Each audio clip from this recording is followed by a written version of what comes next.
My idol is Mark Twain, the master storyteller of all storytellers. You know, I'd really like to be Mark Twain, but unfortunately, I was born a girl.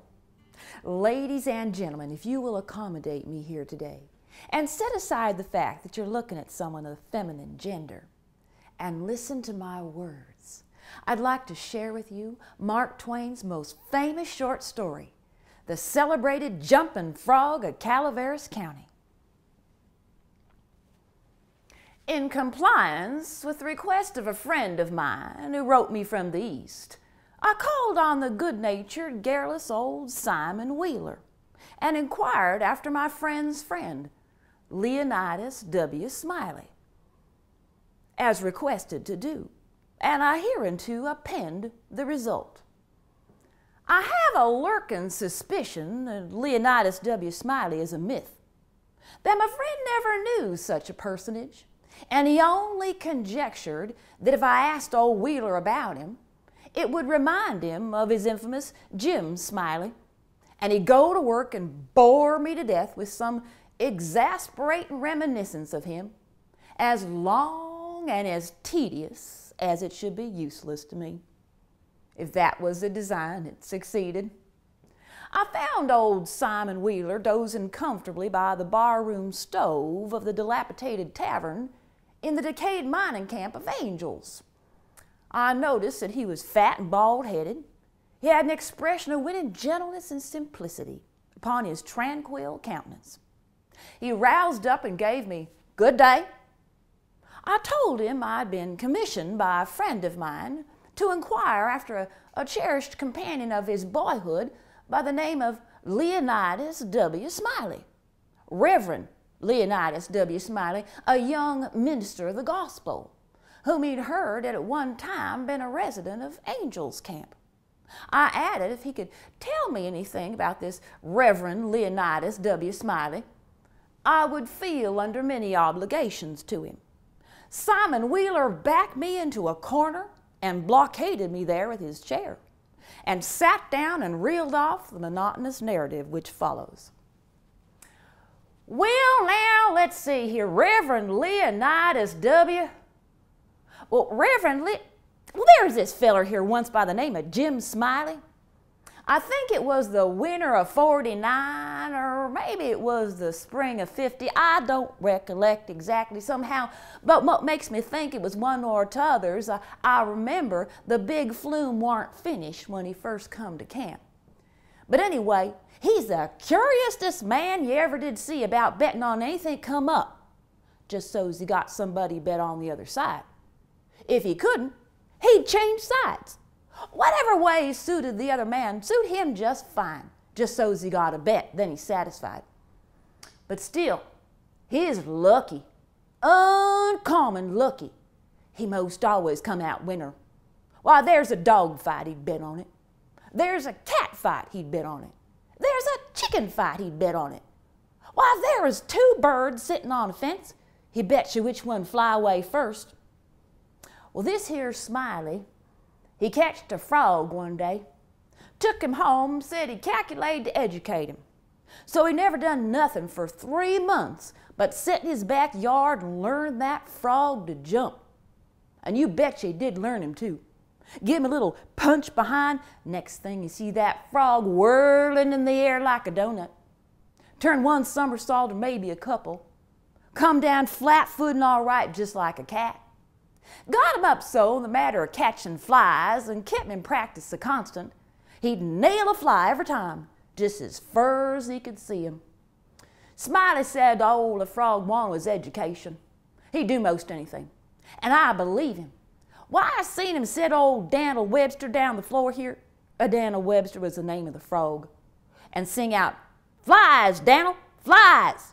And quicker than you can wink, he'd jump straight up and snake a fly from the counter there, flop back down again on the floor just as solid as a gob of mud, fall to scratching the side of his head with his hind foot as indifferent as if he had no idea he'd been doing any more than any frog might do.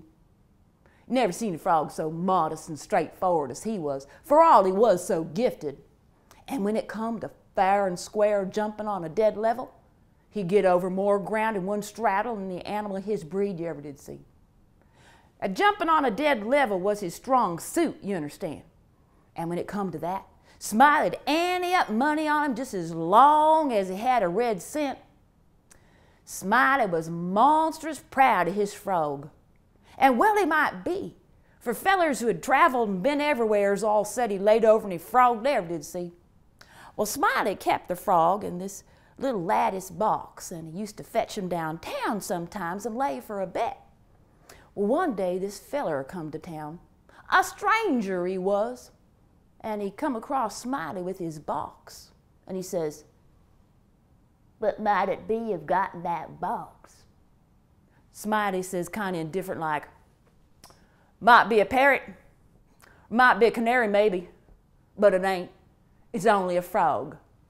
The feller takes the box and turns around this way and that, gives it back to Smiley, and he says, "So 'tis. What's he good for?" Smiley says, "Good enough for one thing, I should judge. Can outjump any frog in Calaveras County." Feller takes the box back, turns around this way and that, gives it a long, particular look, gives it back to Smiley, and he says, "Well," he says, "I don't see no pints about that frog's any better than any other frog." Smiley says, "Maybe you don't. Maybe you understand frogs and maybe you don't understand them. But I got my opinion, and I risk $40 he can outjump any frog in Calaveras County." The feller looks kinder sad-like, and he studies a while, and he says, "Well," he says, "I ain't got no frog. I'm just a stranger here. But if I had a frog, I'd bet you." Smiley says, "That's all right. That's all right. I'll go and get your frog. So hold my box a minute." So he gives the box to this feller and takes off for the swamp. Well, the feller lays his money on the counter there alongside of Smiley's and takes that box and sits down to wait. Now, he sat there for a good long while just a-thinking and a-thinking to himself. Takes that frog out of the box, prized his mouth open, takes a teaspoon, filled him full of quail shot, filled him pert near up to his chin. Then he sets him down on the floor and sits down to wait. Now, Smiley's out there in the swamp slopping around the mud for a long time. Finally, he catched a frog, fetched him back to town and give him this feller.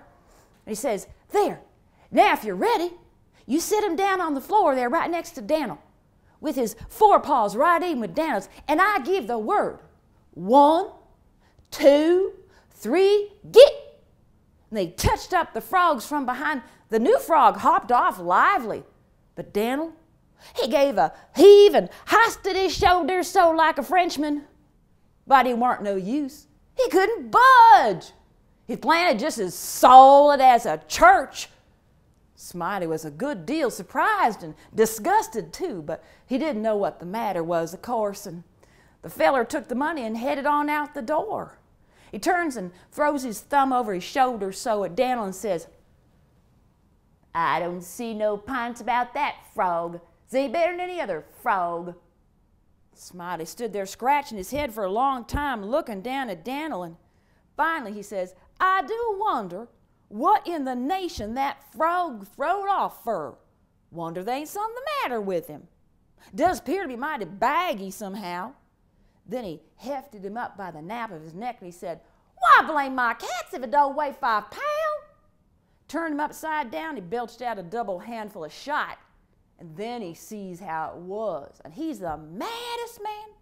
Put that frog down and took out after that feller, and here a call came from the yard for Mr. Wheeler, and he says to me, "Stranger, you just rest easy.